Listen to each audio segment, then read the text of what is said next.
Open both of those. Right. That's this is in November. Good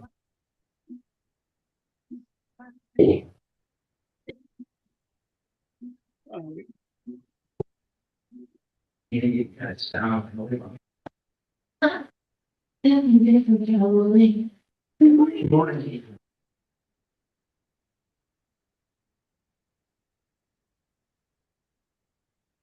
You don't want to sit here? Oh, I'm not sure if I was. Yeah, that's the. Just not for this, yeah.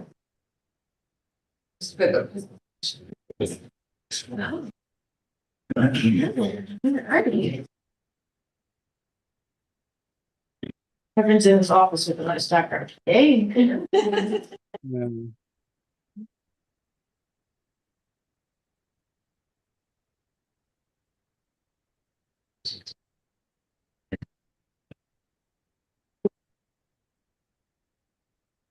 I would like to the Open Trails Advisory meeting on Monday. Yes. Yeah, it took me 10 minutes. Layer and relayer and then the meeting.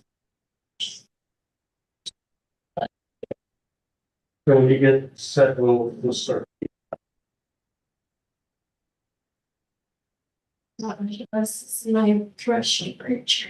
Do you need to read these? Let's see if maybe.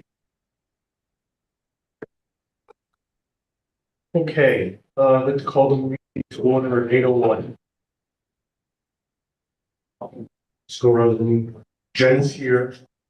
Shaniqua's not here. Eli is here. Kara is here. Kevin is here. Me and Casey's here. We have a forum. We have a guest, Scenic Hudson. Oh, and Kara will give a presentation, and I'll give a presentation.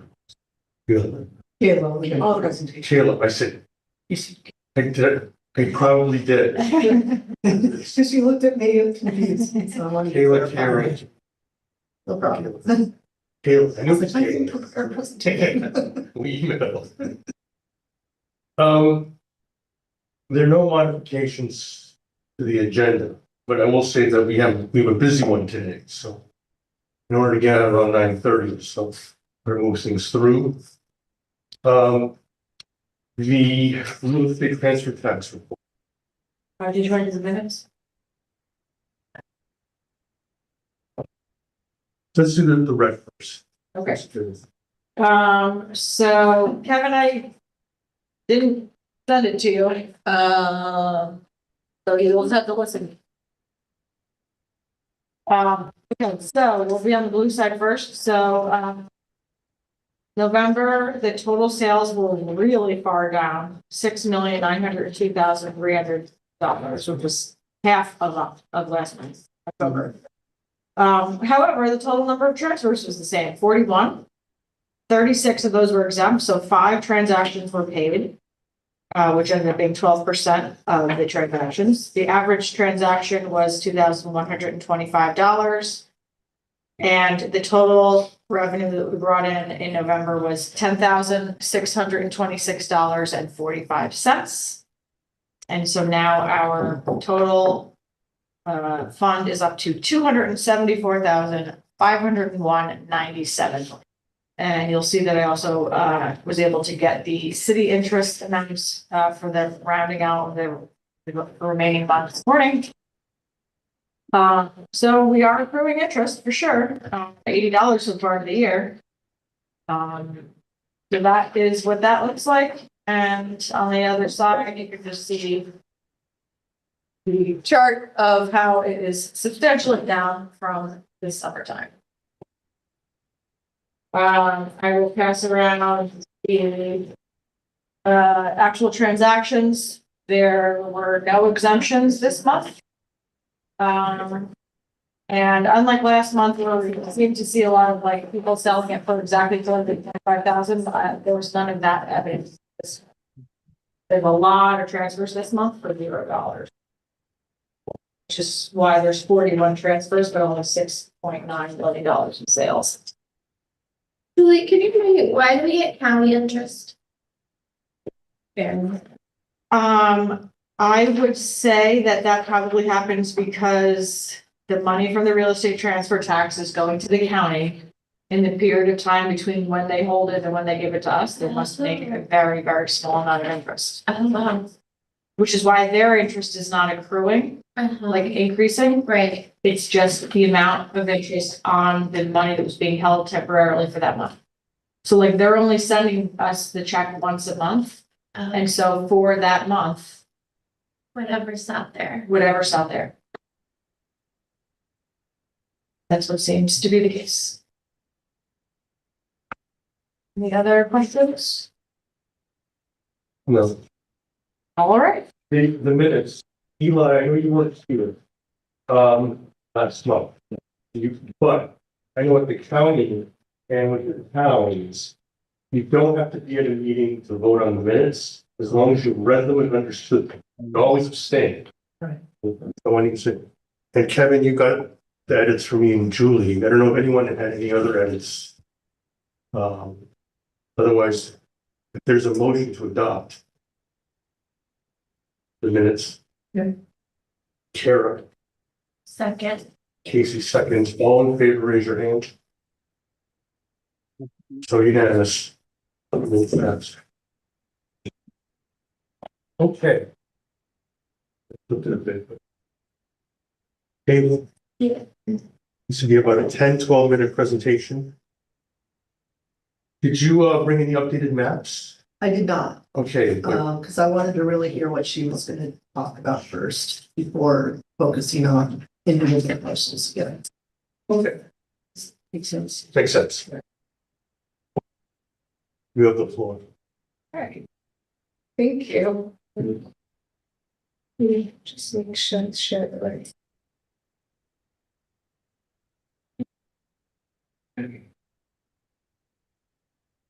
So hi everyone, I'm Keel from Scenic Hudson. I work on the River Cities program and we work on doing community informed planning around access to nature in Kingston, Poughkeepsie, and Newbury.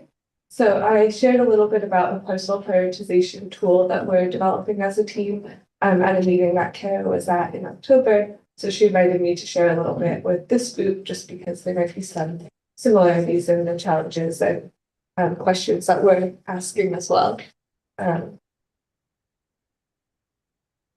Sorry, I'm not sure if it's connected to.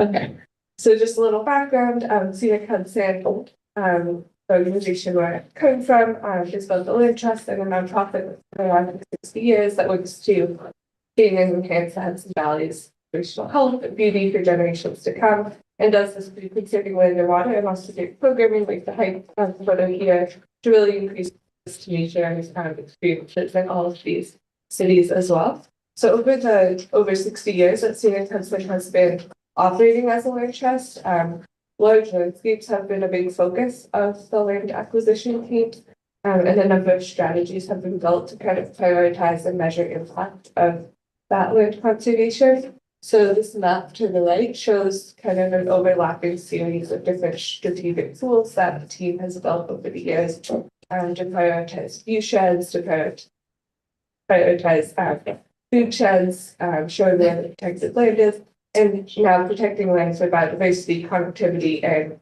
climate resilience, which are components of this HVCS score that's shown in green in this map.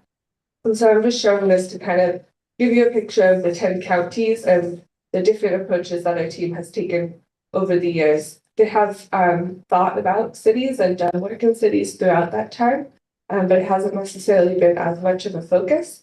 And so 8 years ago, the River Cities team was formed to really focus on these 3 cities in the Mid-Hudson region. They're not the only cities in our 10-county region, but it's the ones that our program focuses on. And really focusing on trying to understand urban conservation more specifically and address some of the highly developed and personalized nature of land in these places.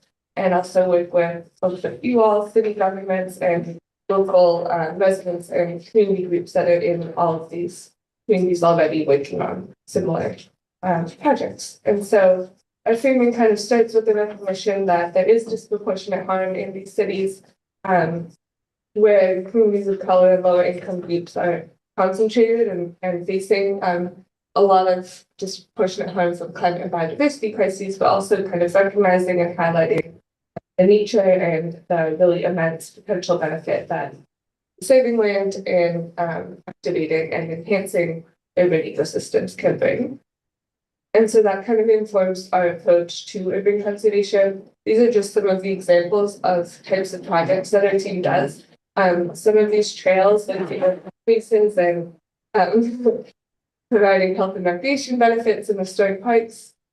A lot of these have focused in Poughkeepsie, where our office is headquartered, and we've also done work with some of you in this room on better understanding urban ecosystems with scientists and engaging communities in science and trying to enhance local food systems as well. So these are all just some of the examples of projects that have come up over the years, and it's been the way that the team has prioritized projects has been somewhat opportunistic.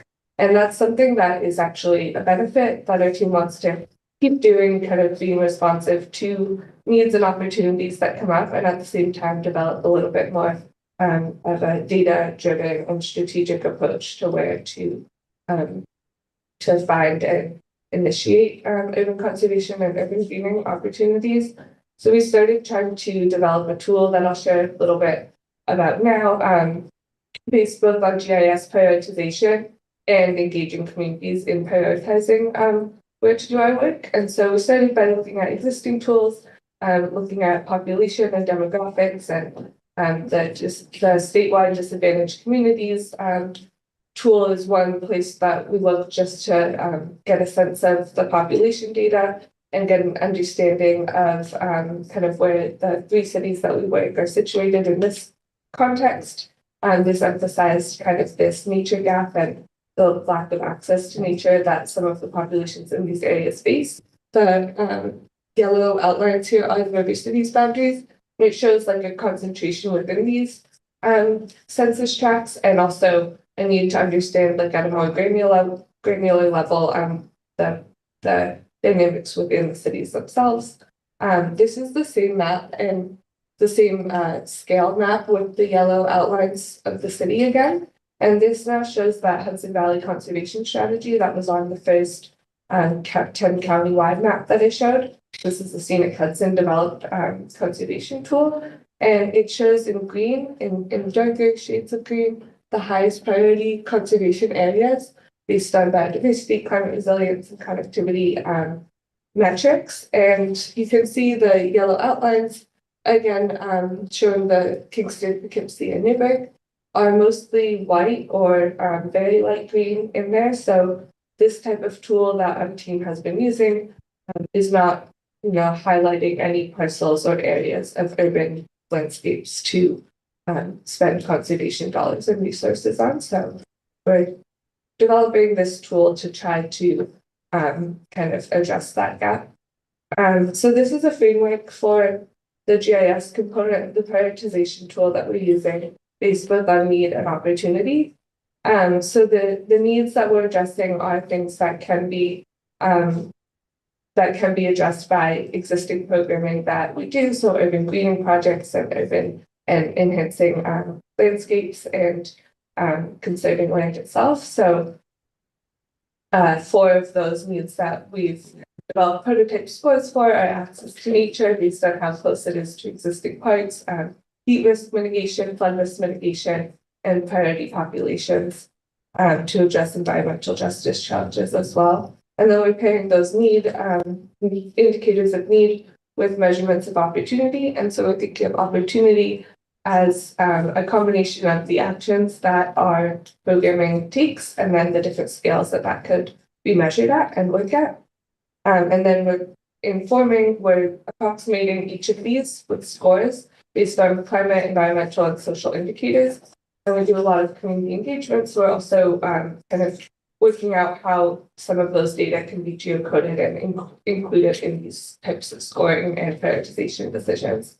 So just zooming in on one of those opportunity combinations is conservation and ecological enhancement at the tax parcel scale. So this is kind of similar to the community preservation plan process where we scored every parcel in the city of Poughkeepsie based on indicators within these 4 categories, so climate resilience, ecology, health and well-being, and sociocultural indicators that were available in the city. Added those up and got a component score for each of those, and then combined those into a conservation opportunity score. This is an example of how that map looks in the north side of Poughkeepsie, which is where a lot of our work has focused, where the darker green areas indicate higher potential opportunities. And we're thinking about this a little bit differently than just preservation fund, might be because parks are also highlighted here because our work is also about enhancing existing green spaces. Sorry, I have a little sore throat. And then this is an example of now combining that with one of those indicators of need, so heat risk mitigation. So this is that same postal prioritization score multiplied by a factor corresponding to summer surface temperatures and impervious surface at the different parcels. So one difference you can see here is in the top corner is a large park, the northeast corner, and that was a high conservation opportunity, but then when we're trying to solve specifically for heat, that's not experiencing high heat because it is grassy and has a lot of trees, so now that's not as high of a priority for if we were trying to solve specifically for that need. This is just another example of a different scale. Again, solving for looking at the need for heat risk mitigation in the city. This was developed with an intern last spring out of SUNY Pulse Geography Department, Fiona Rodriguez, and we looked at where there were empty tree pits and also high temperature. And so these might be areas that we will start prioritizing tree planting, and we're talking with the city planner and forestry people working on forestry, urban forestry in Poughkeepsie about that type of work. And then just one example of how we're starting to actually use these data in the project. There's a parcel along the Fall Trail tributary, that stream that runs through the north side of Poughkeepsie that the Scenic Hudson Land Trust acquired. And we're figuring out what to do with it. So in this case, the prioritization tool wasn't formed before the acquisition. So we had the parcel anyway, but now we're using all these data in the tool to inform a more robust community engagement discussion about what to do with the space and work with environmental consultants about figuring out what kind of benefits they can provide for people and nature around the neighborhood. So this is just an example of some draft conservation concepts that they've come up with kind of after the data-driven prioritization. These data helped with field assessments, community vetting process, and developing these conservation concepts. I just wanted to share this project that I've worked with some of you on, the Defining Urban Biodiversity Project and our community science initiatives in general. We're working with Perry Institute of Ecosystem Studies and other community partners on collecting biodiversity data. We also do a lot of other community engagement and community science projects. And that's one of the kind of community-informed indicators that we're figuring out how to kind of pair with this prioritization tool as well, because it's already spatial data that we're collecting too. And just for your reference, this is a map of some of those sites in Kingston with our naturalist data as well. And as we're thinking about kind of using this tool more broadly, just wanted to point out, like, Kingston is very, it stands out for these three cities that has over double what the protected open space that Newbury has, and a lot of wild space, but it's very concentrated in specific areas. So each of these has their own challenges, and we're really curious just to figure out how these kind of tools can help both conserve more land and also enhance the protected open space that already exists in these spaces. So that's all I have. Thank you for listening, and I'm happy to talk more about like the GIS tool that you all are working with and hopefully learn a lot about your work too. So thanks. Thanks. Thank you. Awesome. You want to add to that, Karen? Because you're the one working. I mean, I don't have a GIS tool specifically that I'm using. I'm just doing filters based on the numbers that the community preservation plan came up with. And looking for vacant land that could potentially like just be in either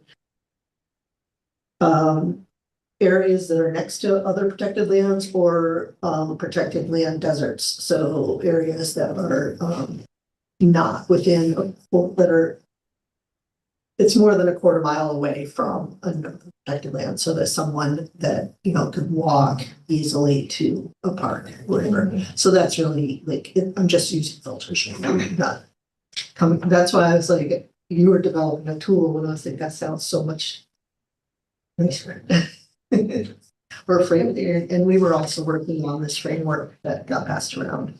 Which he got started. So I really liked some of the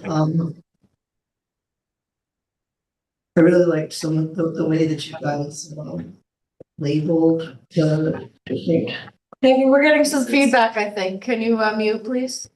Oh, maybe it's not you. Maybe it's yours. Changed by since. Okay. Although I feel Person's so still long now. muted. Okay. Got it.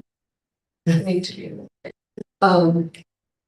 Anyways, your access to nature, heat risk mitigation, flood risk mitigation, priority population link. I think some of those terms kind of encompass some of the many terms that we were coming up with, right? So I mean, it's what we decide is going to reflect our values. It's going to reflect the Right. majority. but then some of those, like she had some of these that had subcategories. So that Potentially. included some. I don't think it's what we're going to develop is going to be as elaborate as so here. I'm saying that hers was simpler Simple. to understand.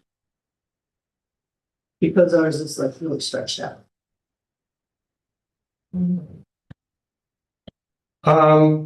Ours reflects, Kingston Yeah. in particular. So, Yeah. and it has, and it accommodates, the different documents.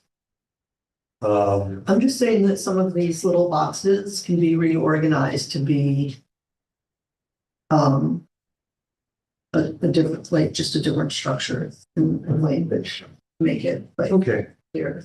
That's all. correct. And Kayla, are you doing all that analysis for Kingston also? They differ for Kingston. Not currently. So we started with this prototype of Poughkeepsie. Okay. And the idea is for it to be able to be adjusted to different study areas, but that's the only scores that we actually have developed so far. And kind of similarly to what Grace saying, like it would look a little different just based on data availability of different places. And might be pretty similar to the community preservation plan scores that you've already developed. Of the 3 cities, Kingston definitely has the most tools already developed and in place. So we didn't start. And if we did move into doing that, I would love to start from where you all were at and talk to you first before duplicating upgrades. And I also would be happy to talk more, Kara, about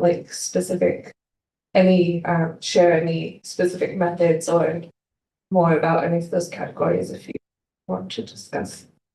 I mean, I think because there's so much overlap, or since there may be so much overlap with the CPP, I wonder if we could extract what factor were you taking into consideration that we did not take into consideration and be overlay on what we already have.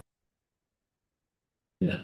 So if there's another lens, socioeconomic, that we don't have in our community preservation plan, it'd be interesting to have that kind of analysis compared to what we currently have, which is based on ecological, cultural, recreational value. Right. I wasn't sure if we played the statewide disadvantaged communities tool. And so I was gonna look into that because that was That seems helpful. Yeah, sort of like when I put it the need and opportunity, I think the opportunity side is almost like very closely with the CPD, and the need side with the priority populations and ambulance with the heat risk and stuff Oh, like yeah. that. How did you get the individual heat scores for the different parcels? So it's a raster data of land, so some are land surface temperatures by county. Okay, And then the parcel scores are averaged and combined with the opportunity score. That map I showed was the opportunity score, that conservation opportunity score multiplied by a factor depending on the raster data of yeah, the summer. but I can get that from the rest of you. Yeah. The county level, okay. And if you don't already have the heat data, we can share that, but we have it else. Okay. Any other questions? So I guess in the future, you'll make some modifications to this Yeah, well, at least decision to tree. the decision tree, that's been group effort. We'll make we'll make modifications to that, and then I can apply those to the GIS data. Right. Did you want to add anything from Sierra Hudson? No, I'm sorry for being a little late. I'm just listening. Yeah, I think if we had a little bit, I'm sorry, Dwayne Martinez, I'm the director of urban conservation. Oh my God, this idea of a little more capacity to run all of this through Kingston would be really informative, to also kind of double check our own for Kayla's model. And I hope we get there, and there's other municipalities that are looking at CPFs. We're seeing, other municipalities get there and potentially, these aren't static plans either. So like they can be changed if we have better information, better data. So, yeah, looking for the opportunity to look at both of these on top of each other and see, again, there's, like you said, it reflects the values, for sure. Especially if you do composite groupings and name them something, it does reflect values really clearly. I think as a nonprofit, we're able to do that and can push in that direction a little bit, maybe more so than a municipality can. Sort of any sort of polarized politics around. There are in the country, but Yeah. All right. I'd like to move on. We have about 5 or 6 other items. Any more questions? All right. Let me just kind of log in here. Zoom.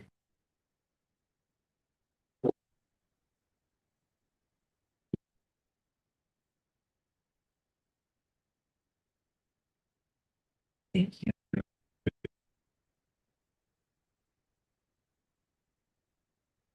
Mute. Yeah. But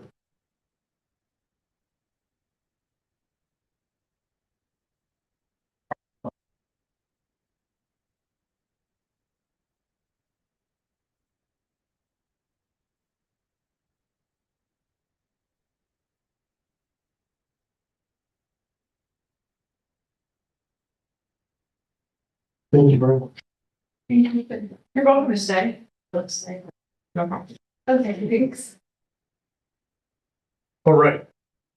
This is a follow-up from the last month. We determined that working on exteriors of historic properties, we're just not ready to do that for any number of legal reasons, and we need to coordinate with different agencies. So, but we realized there's an opportunity, and there still is a good opportunity for working on interiors. And I reached out to 2 people at the State Historic Preservation Office, Olivia Holland and Monica Staines, and they showed me the path of how this can be done. So basically, it's feasible, interior projects, meaning that state or federal regulations can slow us down from awarding funds for interior projects, flooring or HVAC systems. And the reason being is that we're using municipal funds. It's like using private funds, because I do realize that a lot of the private, it's basically private landowners, private homeowners who own a lot of these properties, and they have to use their own money all the time to do upkeep, make upgrades. It's kind of in that same philosophy, which is, when you think about it, it's obvious, but that means that, you know, we get out of a lot of requirements concerning seeker. You're not familiar with seeker, the State Environmental Resource Act. So that means less people. And I emailed Olivia and asked her, so what properties in Kingston have their interiors protected by the federal government? And I got an email back saying, didn't say any. She didn't list any. She just said that you can do interior work, provided that it doesn't, affect the outside. And Monica explained to me that if that happens, and I'll talk a little bit about that, then we have to coordinate and see. But it shouldn't be too bad. But basically, they're more concerned about the integrity of the exteriors, quote unquote, of these buildings, and that it's understandable when they have to make these instances, particularly mechanical upgrades. And the United States Department of Interior, Kevin, you've seen this document before, I imagine. They have guidelines about how to do rehab work for historic properties. And that includes keeping things up to code and interior maintenance. And I'm just taking some of the language that's used in that document. Least alteration possible, protecting character defining features. And I don't know exactly what it qualifies as character defining, but they don't take as they're not as involved with interior work, being the State Historic Preservation Office. And we would have to coordinate with them if seeker is triggered in some way. But for projects like this, there wouldn't be often. And I don't have the law in front of me to go over to when that scenario would be, but if an interior project has some component that connects to the outside, and Monica and I talked about this, like a compressor for an HVAC system, then you have to talk to the state for this historic properties. But they said that they'll go easy for a project like that. They understand the benefit far as outweighing any impact to the outside, because you're maintaining the structure of the mechanical upgrades. So I went through the trouble of looking at other Hudson Valley established community preservation funds. And what I find is they just look at land conservation. I looked at Chatham, and Chatham is just explicit. They're taking in applications for farmland protection. Nothing else. Gardner, I looked at them, it's land preservation. I reached out to Marbletown for a number of reasons, and the supervisor said it's been land preservation there. New Paltz, I emailed Carol Lee, said they're just focusing on land preservation. Reached out to Red Hook, no one got back to me, didn't find anyone that could help me. They haven't updated anything since, looks like 2019. They're primarily land protection. They're land protection, I'll take your word for it. Okay. And Warwick, and I know the former supervisor there, it's land protection. I'm gonna imagine the bulk of those applications have been for farmland protection. Not in Warwick. And the efforts, we're trying to preserve farms along I-84 and all the warehousing. Can I ask a question for clarification? When you're saying it's primarily land conservation, do you mean that the actions they've taken with the money they've gotten have been primarily land conservation, or that their plans only cover land conservation and don't take into consideration historic? I didn't look at all their plans. I'm just saying their actions have been land conservation. And So we don't know necessarily if their scoring included historic don't at all, know. and they're just choosing not to address that, or if it didn't address it at all. That's a good question. What I'm seeing is I can't find any evidence that the Hudson Valley has done any work with community preservation funds for historic preservation. Can't find it. Could be. They could have done one. I don't see it. Peconic Bay, there's some evidence of Shelter Island, but you had looked at, we were on the same, we were same wavelength, with these, the Hamptons, North, like Southampton, East Hampton, Riverhead doesn't seem to have an active program, Shelter Island. Basically, Peconic Bay, their enabling of legislation is a little different. There's some more focus on water quality that makes perfect sense out there. Again, everything I can find, most of what I can find is land preservation or water quality projects for these Long Island communities. Shelter Island did say that they adopted guidelines for historic uses. They didn't provide a link to those guidelines. You know, I could always reach out to them, find it. But they've given thought to using these funds for historic preservation. But that's as much as I can find here in New York. Massachusetts, it's really different. They do a lot of work. Sometimes it's more common than with land conservation. But so I bring that up because I know the law is explicit on monies being used for historic preservation. That doesn't seem to mean that they're being used in other communities who are further along than we are. So this is my last slide. The next step, so we can decide this later. When Wait, were there Or- slides? We're supposed to be seeing slides. oh, I thought they felt I am. Start over.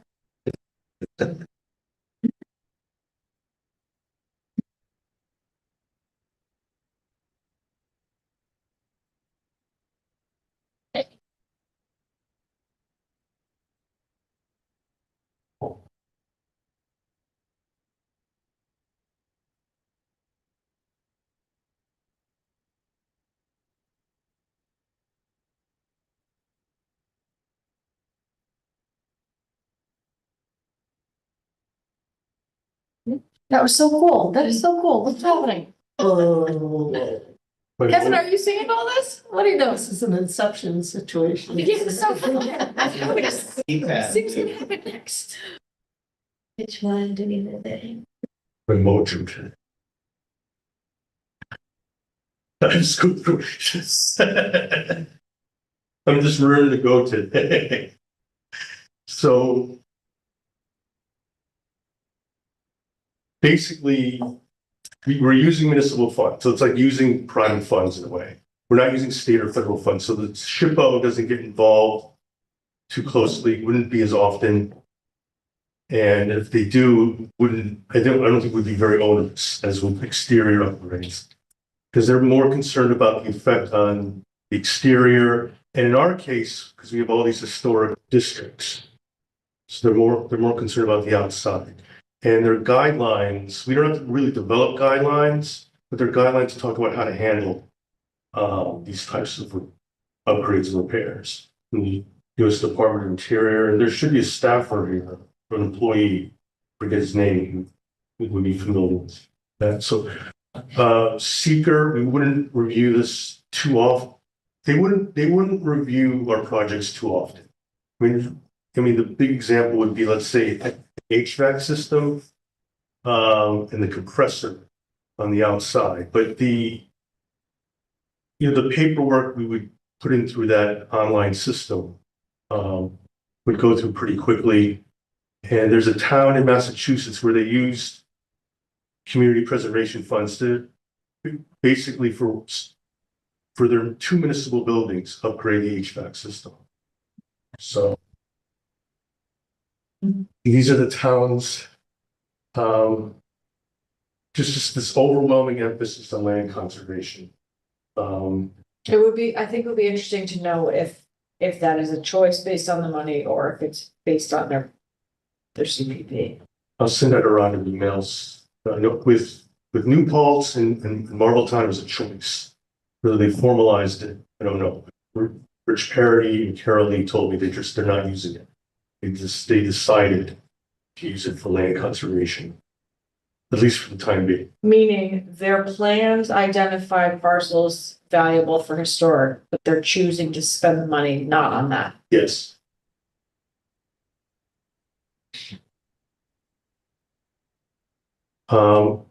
And I gather that's the case with Warwick, but I'll reach out to Warwick. Do and see you if they know can- about Red Hook?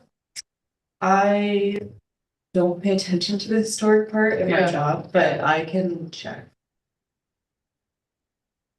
And I'll reach out to Shelter Island, to see if they have their guidelines, if they've done any work on historic preservation, but it doesn't look like.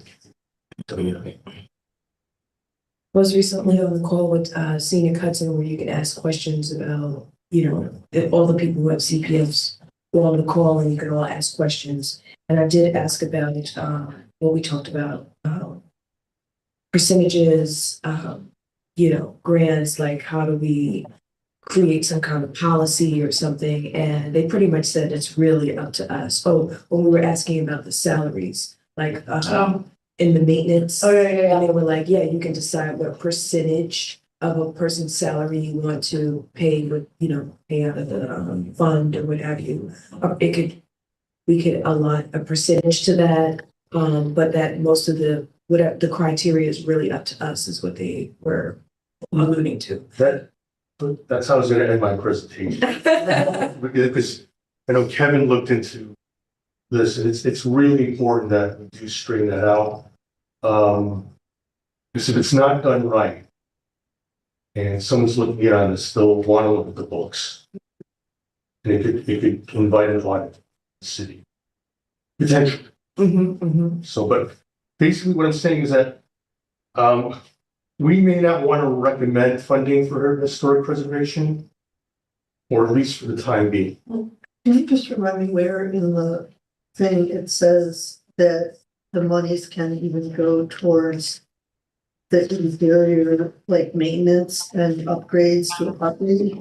Because I thought we were supposed to be talking about like preserving historic properties, not just interiors of the building. So I just can't remember where that is. That's from last week, where we talked about the last month. I am Right. off. today, so- So that's okay. Just wanted to make sure I didn't miss something last week. Last It was so fun. So funny. last month, we talked about doing work interior and exterior. Kevin said that with the exterior work, we have to coordinate with the Landmarks Commission, and they're gonna embark on a I plan. remember that, but I was like, right. Yeah, we're trying to figure out where to draw the line. So that the only thing that it says in the definitions in the local law, which is based on the state, the regional law, is under 188-1, section L, preservation. So these are preservation, this is under what can be preserved.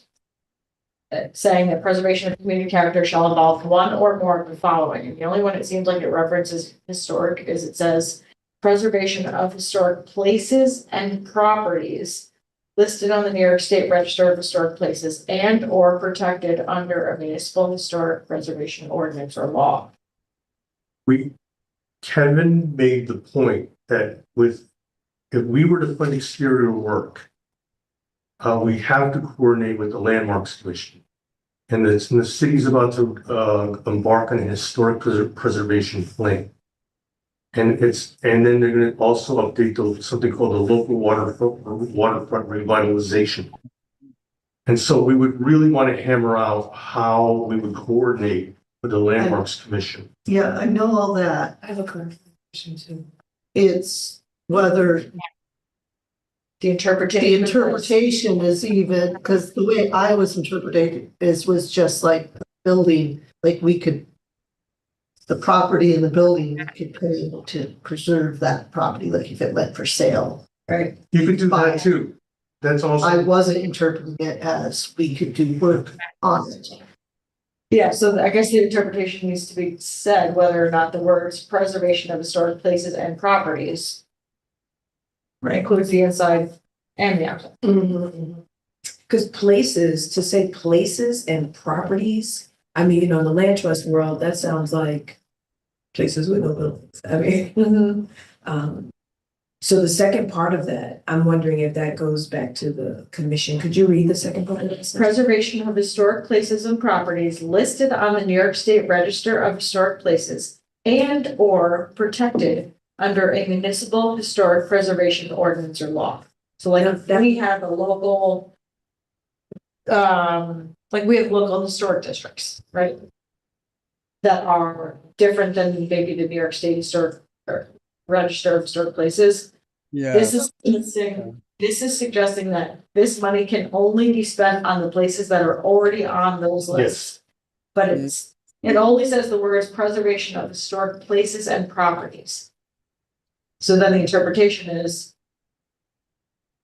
the inside of a place, Then over here, this can place mean inside of an existing building? And didn't this emerge because in Massachusetts, they were doing a lot of interior things?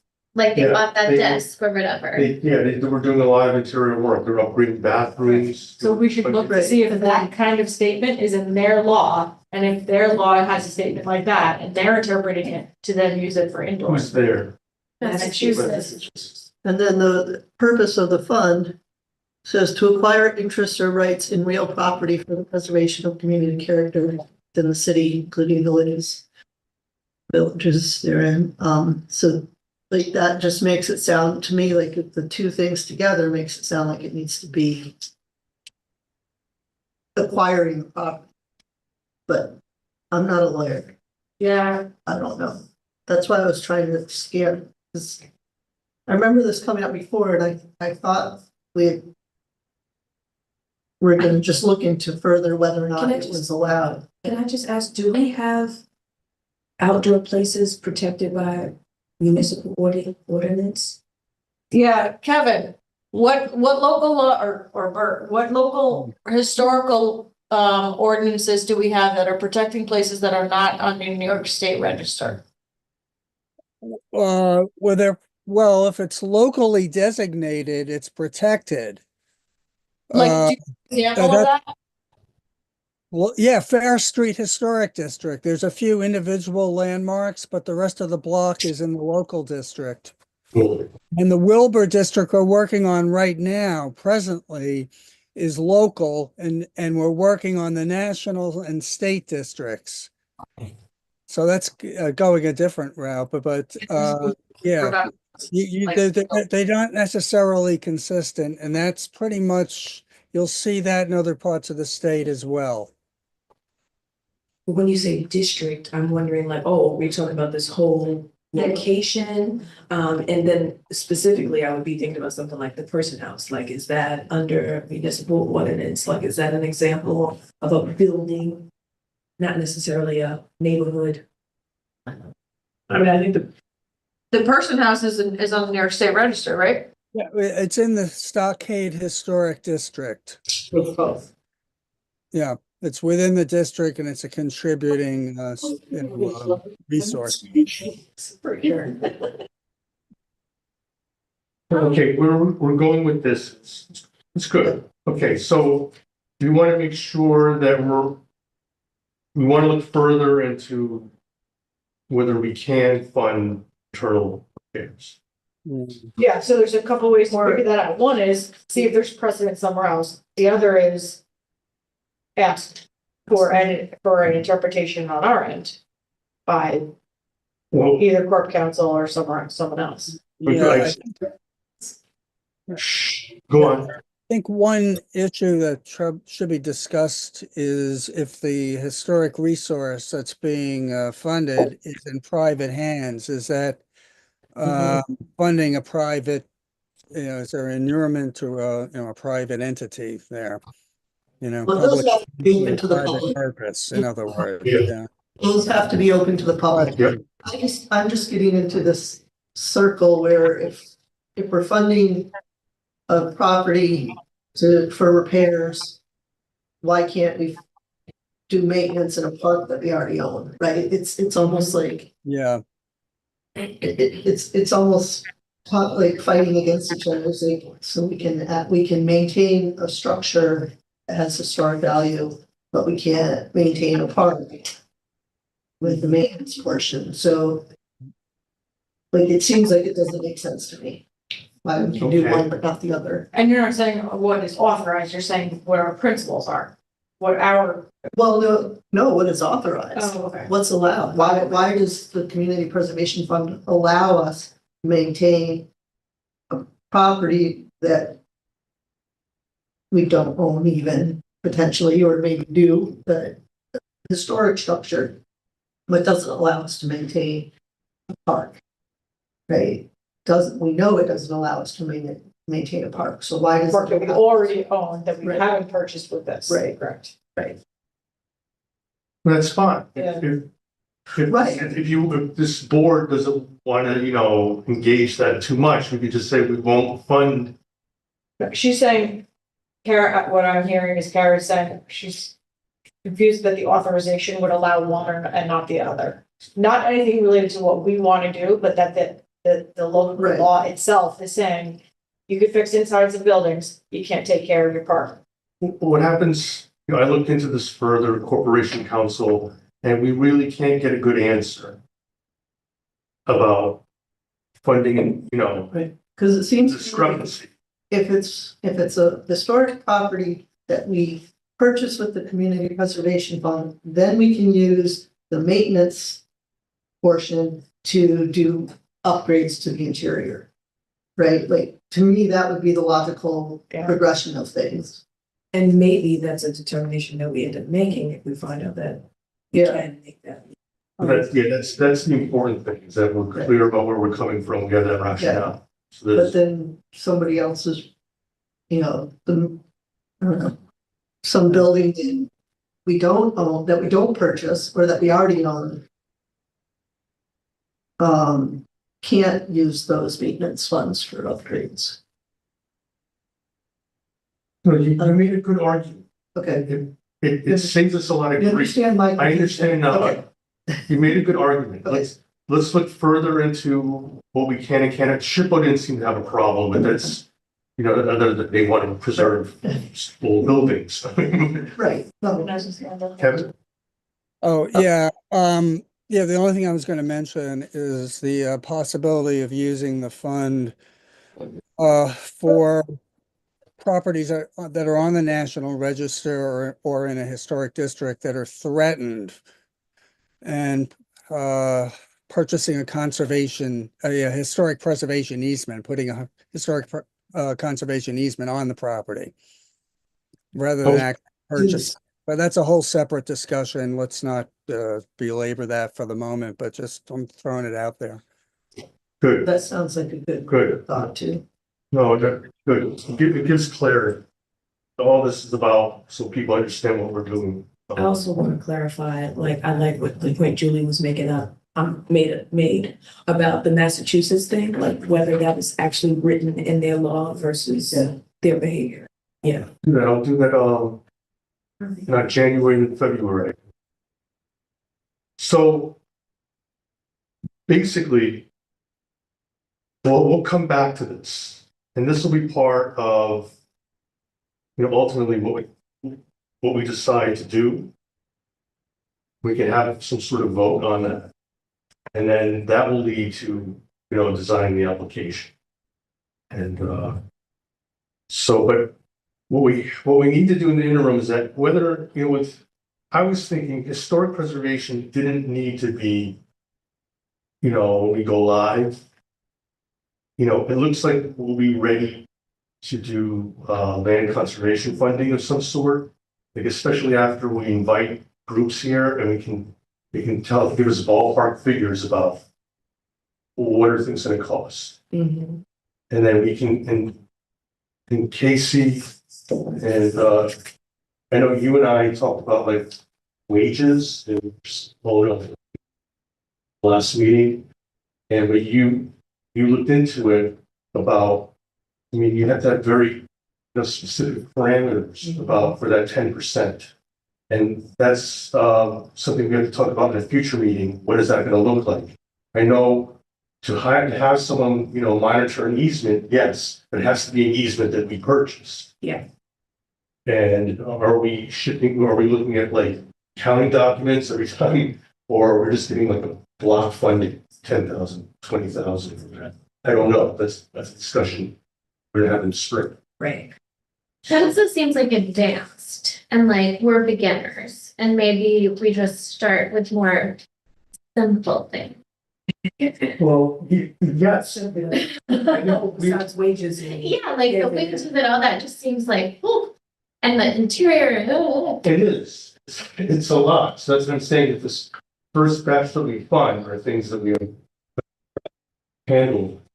And then as, the program progresses, we do other things. yeah. I just want to say, I almost, well, also, I want to backtrack a little bit. For the record, you continuously asked about interior repairs, and I really like this new information you're presenting. I guess it comes from the Secra, about exterior and mechanical. So Yeah. just to keep that in mind, when we go that route, or if we go that route, that we're more focused on exterior and mechanical versus interior. But I think that, like, keep asking her about Red Hook, and like, it's almost like we have an in with certain CPFs. They have had theirs longer than we have had ours. So it might be beneficial for us to sort of assign ourselves to different CPFs that we can continuously check in on their process of what they're doing, come with updates of what we've learned that they're doing now that would help inform our process until we get a process concrete. So maybe you can continuously check in on the Red Hook thing, and I could find one that I check in on, whether it's Marbletown or. Sure, and little buddy. Yeah, like a little buddy system, I like that, yes. Right. It's a good idea. Mhm. I can check it out a little bit. Okay, yeah, okay. I'd like to move on. I think we hit what we need to hit on historic preservation. And at the end, we'll talk about the agenda for the next meeting, so it's clear. You have word from the county about more snow? Okay, all right. Funding Rhonda wetlands? Have you heard anything? No. And And actually, did you were on the scenic covenants Carly Fragaroli's call the other day? Yes. Did they talk about county support at that meeting? No.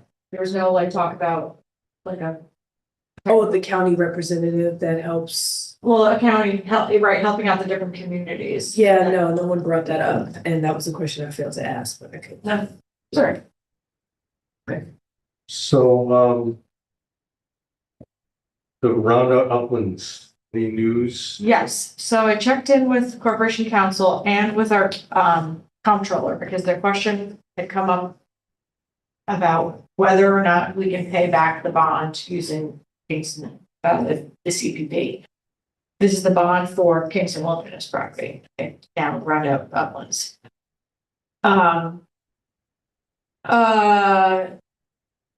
Basically, I heard back from Corporation Counsel that they said they think it is fine for us to do that. Not only is the statute devoid of language prohibiting this action, the legislative history and related general municipal law provisions suggest that the term acquisition should be read to encompass related debt service payments.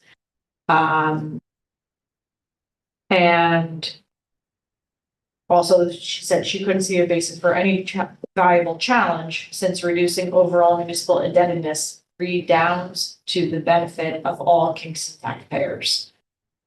So that's basically all that basically means that yes, we can use the CPP to pay back the bond. So that being said, we Can you forward that email to me? sure. Yep. Although it is privileged. Oh. I also just read it out. I'll loud, just- which means not slightly Did you unprivileged. read that word from? No. It's not the whole thing. I'll ask Rich Perry to Okay. reach out to Barbara. Yes. Okay, and then from Corporation Counsel, from the comptroller's office, I heard back as well, and I was told, we don't pay the bond all the time, we only pay certain times of the year, the next time we have to pay off on it is August. So, we need to, if this board is going to recommend this, prior to August, need to recommend paying back some of that bond and then find out how we would do that. Or like if it's based on like all of it or a certain amount or how that would happen. That approval would need to go through the common council before August, and the common council approval takes a month and a half. So, my next step is just circle back to the comptroller's office to understand, what, how that can happen. But from the board's perspective, the board needs to decide whether you're recommending to spend a certain amount from CPP to currently pay down the bond. All that's available at the time when you go toward the board, to the council, you know, that will need to be decided. And just as a reminder, the bond was for 440,000. Julie, does it have to go to a committee first, or does it go straight to the whole council? It has to go, so the process would be that this board would create the recommendation would then be put, I would see, this is how I would see it, would be put into a letter from Bert to the finance, actually probably to the president of the common council. And then I would submit that communication on your behalf, and that has to happen by the last Friday of said month. It then would go to finance the third Wednesday or the second Wednesday, depending on when they do it for next year of the following that month. And then I would attend and or Bert would attend or whoever a representative would attend and speak to the common council finance committee about this. And the recommendation, and then the finance committee would presumably take a vote to approve spending the CPF, and then that would move through committee to the full council the following month, first Tuesday, where there would be a vote. So that process from me submitting the communication to when the council votes on it is a month and a half. If it moves through finance in one meeting, it doesn't get tabled. If it moves to common council in one meeting, it doesn't get tabled. So all of that would need to happen prior to August. But the decision should probably be made sooner than later about what this board wants to do, but that doesn't have to happen today, but it is something that is on the table. Well, we can, once we have numbers, one, I don't know, well, used the whole 400 some odd thousand. I mean, we have to, I'm not sure where this is gonna, you know, what figure they're gonna approach this board with. But I think before we have an application, we can vote whether or not to entertain, the proposal from Kingston, and then vote whether or not to recommend the funding. There is no proposal from the city. No proposal. Unless my words to you are you're considering a proposal, this is just whether or not, the city is not asking you to use the funding.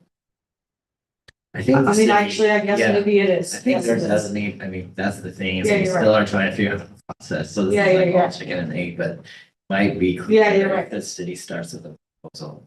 Okay, you're right, that is a good idea, because there's going to be, and this is also why I put city role and open space acquisition on here, because there's going to be different flows of how the requests come in. So in this case, you're right, it is a proposal from the administration Yes. to this board. And then if the board approves the proposal, it would go from the board's recommendation to the common council. And maybe, I was, in that proposal, city would be able to get this information, but what are the, I think it's probably important to understand, what are the financial benefits of paying the whole thing off versus paying some off? Are there timing, like there's always these inner accounting things that are gonna make huge differences that we don't know about. So if the city's able to identify in the proposal, if there's the paying the whole thing back versus paying part of it back. Yep, okay, And great. on the proposal that's best. I will get to the bottom of that. Are there any other questions that you would want answered or more information? Yes, did you say the total was 440,000? Yeah, I have to see how, I don't know, if bonds like, yes, that's my understanding right But now. we don't know if that's accrued interest, or if it is accruing. Yeah, yeah. I'd actually like to put this to a vote. Just so we're clear, I vote for what? to entertain this proposal, because we have no established process. I didn't think you proposed No, it. I mean, I know we don't have a proposal, but we're saying we're open to accepting one. Well, And then- when we get a proposal sent to us, then we can vote. We'll do with that. And then another vote whether it's on what to recommend for funding. Right. Okay, I mean, I'm just making that up. no, it's fine, no, Yeah, I think, and, but entertaining the proposal once we get the proposal, Right. rather than. Cause we're gonna be always getting proposals sent to us at some point, right? So, like, that's, you can't vote ahead of time whether or not someone's gonna throw a proposal at you. But you can, we're helping the city, because we're still developing the process. Yes. And they're getting faster, so.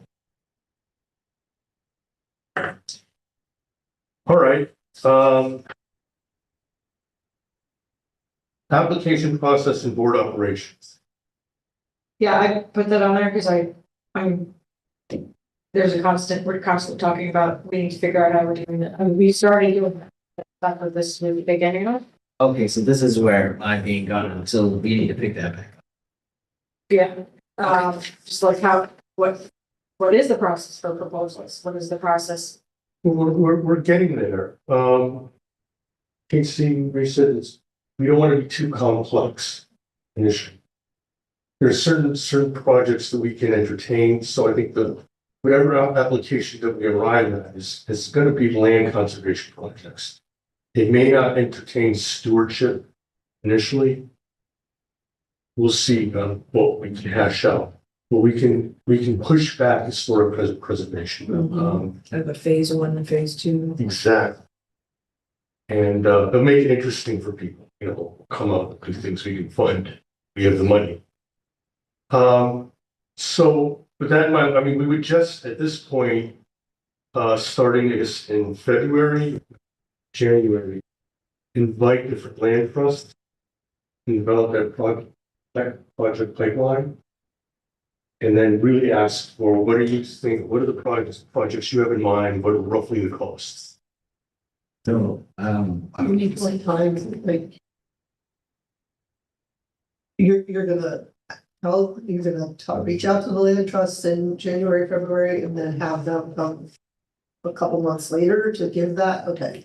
You're not gonna suddenly spring on, we want you to show up in January with the proposal. Okay. so, No, okay, so we still don't have a process, right? So we still need to do that. we still need to do it.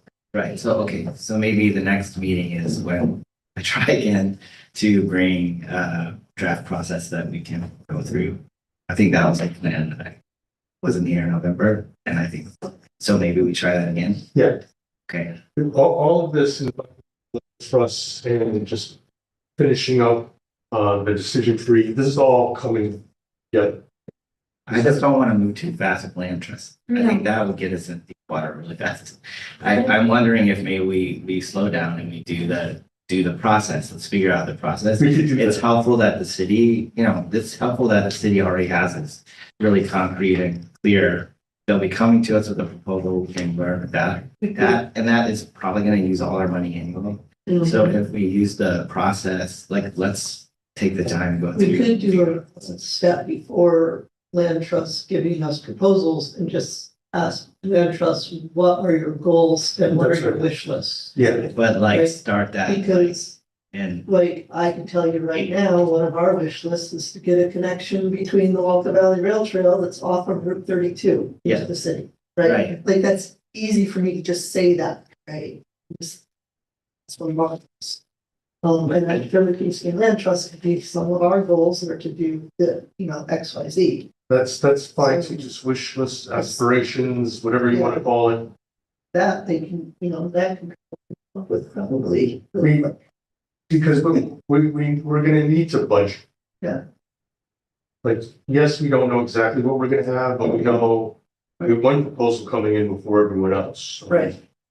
we're gonna have to understand what's out there and what we seemingly could fund. Right. And then like, those projects, looking at the various aspects of what might be good to protect within the city as well. Like, Scenic Hudson might already have some ideas in a little while. No, Do we have enough information about what might be coming down the pike to be able to make good decisions around the process first, before we evaluate the plan? Seems like we have a lot of internal. That's why I was, think some of the, aspirations might help us develop some of that, goals, goal-oriented views.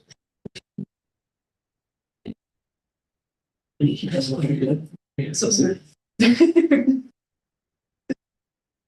Sure. Well, maybe since you could just talk about the next meeting. Since that's gonna, feed into the developing an application process, so I'll bring the draft process like I was supposed to 2 months it's ago. okay, yeah. Yeah. So I will just do some follow-up research on why Massachusetts, there's a lot of internal. Where does that come from? And I'll reach out to Shelter Islands, ILIs.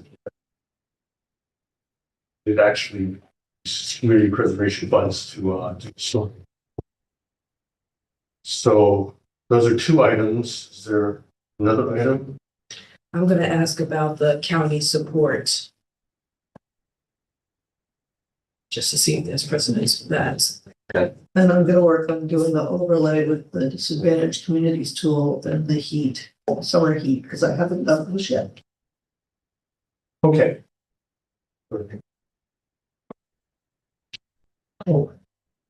Good 4 items. When is the next meeting? Yeah, we have to schedule the next several meetings.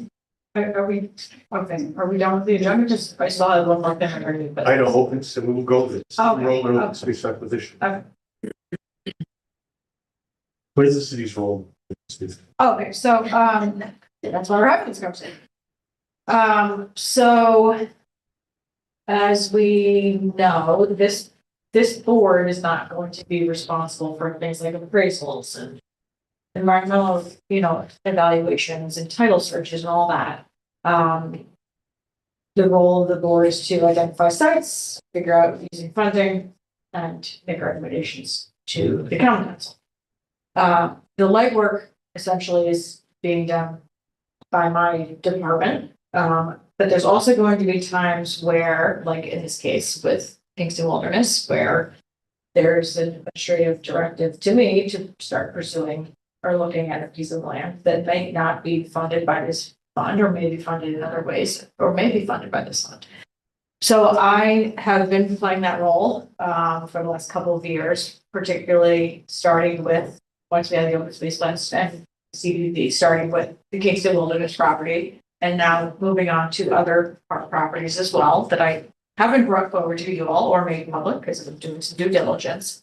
But I wanted to just share with you the process that I go through, and that this will probably actually overlap into this board as well, because you will be pulling out one section of it, but the rest of it is going to be still done by my office.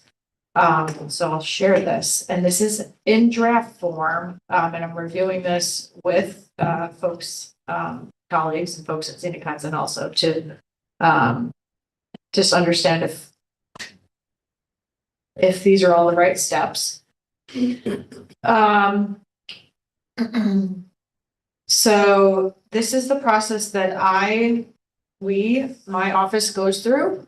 So again, still working through this. First, identifying the site, then looking at zoning and land use. So checking regulations to make sure that whatever the intended land use is permitted. Getting an appraisal. So right now I am going through this process on a piece of land in the city of Kingston, and I just got the appraisal. And I've identified the site and the zoning. Next would be a title search and report, looking at easements and access. And then, if I haven't already, outreach to the landowner and do a site visit. And if things seem amenable, then moving through with surveys and environmental and site inspections, understanding the tax obligations. And when all that is clear, then determining the project costs and the funding source, which in some cases might be CPF, and in some cases might be any other source of funding that I have. Making an offer to the property owner. If needed, making a contingent purchase and contract. Doing any final environmental assessments, deeds, and then the closing and inspecting the land. So this process is the process, and it's being refined, that I'm going to continue to go through for any lands that we're working on, regardless of whether this fund is being used. Where I see this process, the role where CPF fitting in from my professional end, is after I've done all of these things, is identifying if CPF would be the appropriate funding source. Now, it's possible that maybe the board would be brought in earlier in the process. But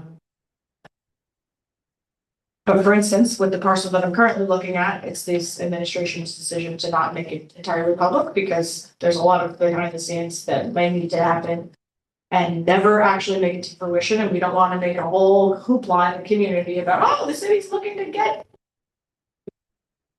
And as soon as I bring something to this board, it becomes public. We're being, people could be watching us right now, they could be watching the video. It's an open meeting. So that is why I'm kind of, the current bring-in of this board would be down here in the funding source area. But I didn't know if folks had feedback on that or thoughts. I mean, So, the reality is all of these things up here could happen, and then it's very, very likely to happen. All this stuff could happen. This appraisals, the title search, all this due diligence, and then we come to say, okay, it's way more than we would want to understand or whatever, and nothing would go to from there. Or get to that point and say, okay, all these things align. This is a reasonable amount. Let's go to CPF for it. Even I have a question. oh no, I think I was curious about, this is where I think our capacity to be as transparent as possible about our decision-making process would then support your process behind the scenes, as it were. So if we're able to have our maps even available, like all these different ways that we're going to be making decisions, you're then able to have a more clear, and anyone else, not just you, but a much better understanding of the capacity and the possible will of the committee to approve. Does that make sense? I think also having all that due diligence that you could bring to us would help us make decisions. So having that beforehand is great. Who covers the cost of all of that? Yeah, me, the city. And how often are you engaging in this process? So prior to having the open space plan and the CPP, 0 times. Oh, But since then, so basically in the last 2 years, I'm now going through this process for the second time. the first one being. The first one being Kingston Wilderness. Okay. And But now that that's the case, this process is going to probably happen. Well, and in some way, for you all, if you're using funding, it's going to happen pretty frequently. can you say, you did all this and then you got to the funding sources and then it was like, oh, we'll just do a bond? Like, were there other things that were explored or? For Kingston Wilderness? Yeah. There were not other options to be explored. It was thought of from the beginning that hopefully this fund would pay for it. Oh, okay. Has the law gone into effect or was about to go into effect? Yes. Or whatever? But also that property came up, the opportunity came up. And this is probably going to be pretty common.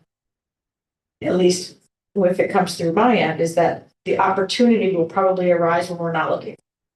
And somebody will make an offer, or somebody will approach the city, or somebody will do whatever, and suddenly it's like, okay, quick, we gotta go through. It's not quick, but like, people are pushing to sell, we need to start going through this process. Yeah, Well, it makes me wonder about competing interests. I like hearing that somebody, from the public initiates this process. Because it makes me think about how do we, take our proposals from the city and proposals from the general public, and land trusts, how do we prioritize which ones we actually spend money on first, second, third, fourth, fifth, type of thing, yeah, and that's why the board needs to have this process in order first, really. To then understand what the intake is. So I just wanted to share that, and yeah, I'll keep. And so, okay, so what I'm hearing, if I understand, so now the city will be engaging in this process more often perhaps, or I mean, it never happened before. Yes. Because this fund exists. Yes. Okay, so there is sort of an assumption that this fund will fund these things. No. It's a possibility. There was that assumption for Kingston Wilderness, yes. But moving forward, I wouldn't say that there's an assumption. Like, for instance, the property that I'm looking at right now, haven't talked about using CPF, because I know that there's only so much money in CPF right now, and there's already quasi assumption that it might go towards Kingston Wilderness. It also, like, there can't be the assumption, because the reality is the way that so far the properties have come up, the amount of money that would be due is not going to be available in the CPF. And if there's a short timeline for closing, I've got to find the money somewhere. So for instance, there's currently DEC has a Bond Act grant for preservation of open space, and it's due in February, and I'm applying for that fund to pay for the possible property that we're looking at right now. If that doesn't go well, then I look at other options. So there's always different funding sources. The funding source is not always going to be this. Yeah. So it kind of seems like I get why they're separate right now, these processes, they're so separated. But it may be something in the future as we get our feet on the ground that we want to consider. And like, it seems like a duplication of some efforts that could be more streamlined, even before the appropriate place where we fit in that funding source piece. It seems like maybe this could be something that we look into in the future that we streamline better, because it is obvious that our things are aligned. So I don't know what that would look like, but it just seems like there could be ways that so that we avoid having to make assumptions and then filling in after.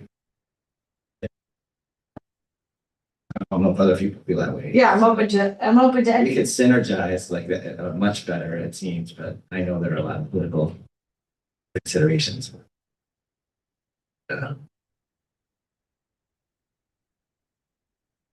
Yeah, I'm open to, this is just like, if there weren't a CPF, this is the process that I still need to go through.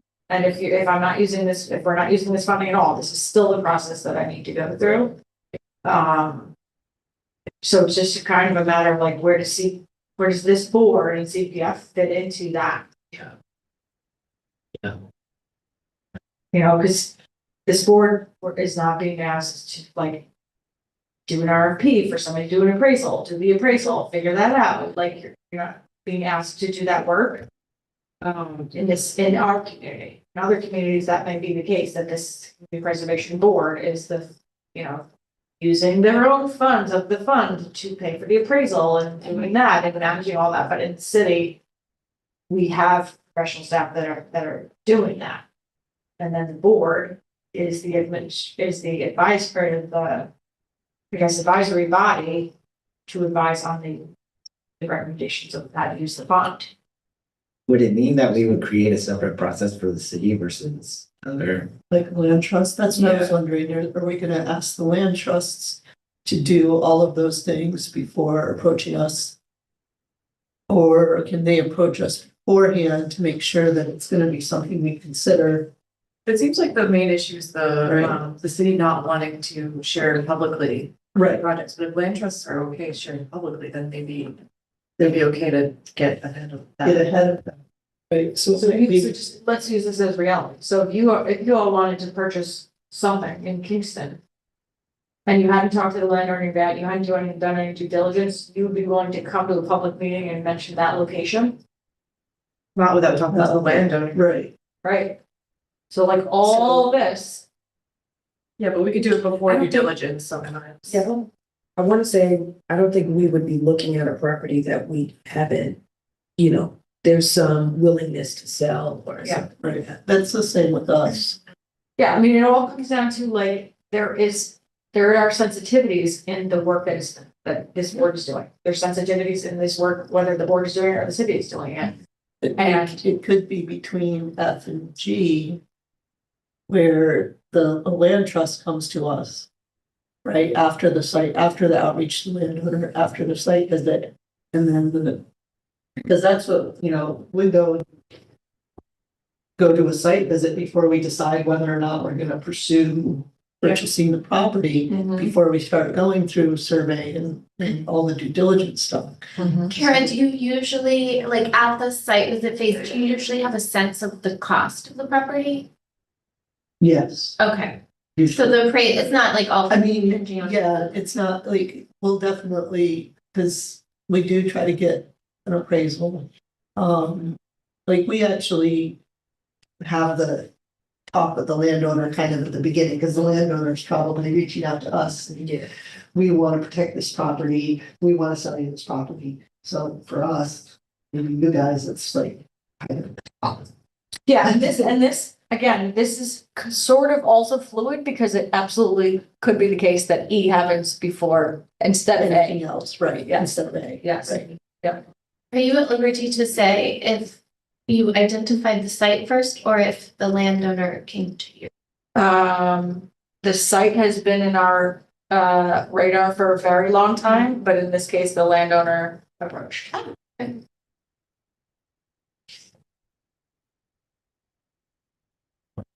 So. Yeah, so the question was, would We would I have. mean, this is all frankly, this is all just the steps that need to be done. So for instance, So- let's say this board says, okay, we want to buy 101 Wilson Avenue.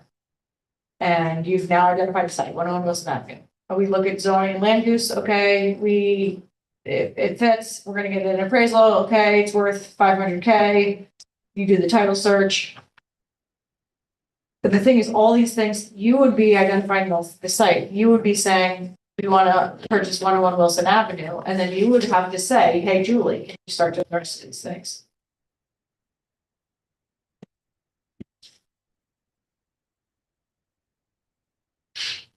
And I would say, sure, where's the funding gonna come from? And the appraisal would come out of the fund. And my office would do the check into the land use and do the title search and pay for the title search out of the fund. And then when that was done, then the board would decide whether the board or my office is reaching out to the landowner. I mean, this is all just kind of process that This needs is all to for figure stuff out. that, Yeah. yeah, this is Yeah. all for stuff that Kingston went on and really the stuff that, land trust comes to us with is gonna be, a different process because they're gonna do a lot of that due diligence stuff. Right. So, I'm hoping by the time you present one of these to us, we'll already have a list or, you know, and then it would be like, you know, our criteria is in place, right? So we know that this particular person that you were proposing falls in line with what we want to protect. Right. That makes it make more sense for us to decide that we're going to put funds towards the process and stuff because our interests align. Yeah, I mean, Eli, I think to get to your point, as much as this is a board of the city, and as much as I will be supporting doing the due diligence and the legwork for this board for parcels, I think you need to see the city administration as a separate entity, like a land trust or like an Yeah. owner. Whether an owner comes to you with a proposal or the land trust or whatever. And so if the land trust were going through this process, they would be going through this process on their own and just saying, hey, we want your money. And that's basically what I'm doing. I'm going through this process and coming and saying, hey, I want your money. So I don't think that there needs to be merged as much as you now know what my process is and where I'm inserting this board. But the board needs to also have its own process for saying like, okay, is our first step, say, you know, identifying the person, or is the first step somebody giving us a proposal? And then we get a proposal, and then what happens? Do we then ask Julie to get the appraisal? Do we then do all these other things? Massachusetts, they're always giving the funds to some city agency, town agency, that are applying. But, so, So this, There's- so in this is Massachusetts, common. right, so there is a formal proposal from the administration. Department of Public Works or some other, or Recreation Department. And so do they use the same exact application as It looks like it. right, so yeah, that would be the same thing. But I think showing what we're seeing now, I mean, there's certain costs that I know that the city could absorb as part of regular salaries or whatever not.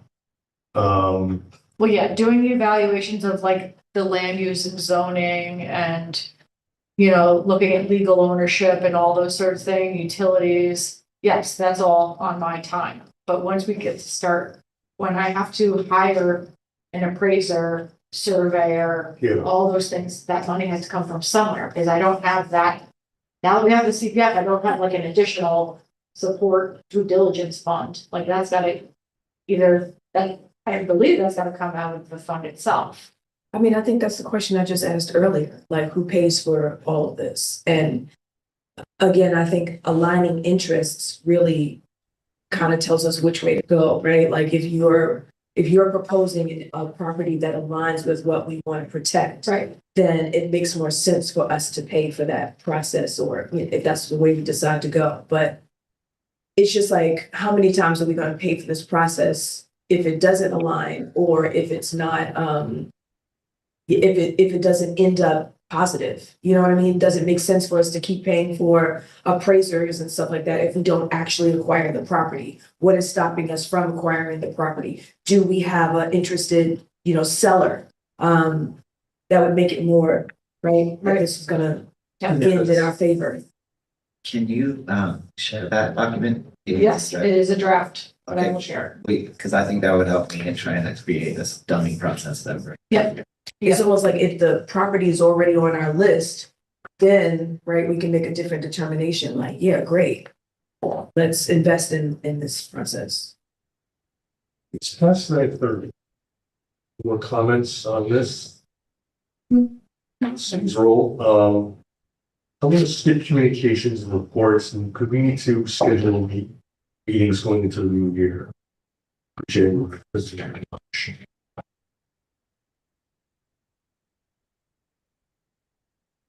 So currently we would meet the fourth Wednesday at 8 AM. If that were to proceed that way, the next one would be January 28th. Right. I'm good. Good for me. I'm slated to be out of town. I can be on Zoom. If I do, right? Saturday. So the law currently is that you can have quorum if you have quorum in the room, And then I can attend. and then you can attend remotely and you can still count as quorum. I'll be done this. You asking me something? Are you available on the 28th of January? Oh, yes, the 28th. Yeah, we're good.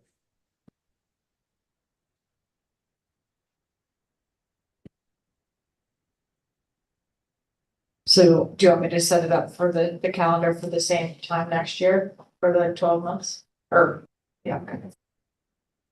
Also in January, I mean, this board can decide whether to do it or not, but most other boards have an election in the first January meetings of the chair and the secretary.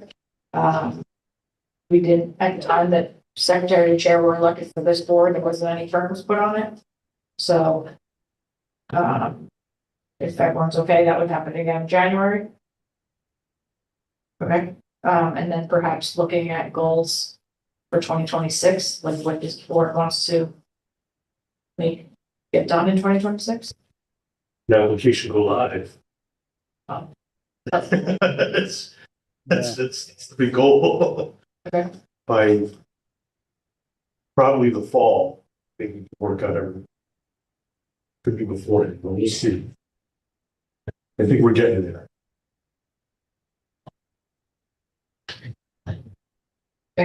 Also, Eli, your appointment, expires in March. All right. That's it. Is there a motion to adjourn? I'll make that motion. Second. Let's see, okay, Eli. All in favor? I'm sorry. Aye. Thanks, guys. Okay. See you guys. Bye. Bye. I haven't, you're attending later remotely? Excuse me? You're going to Climate Smart remotely? Yes. Yeah. Okay. Thanks. I All right. had the link.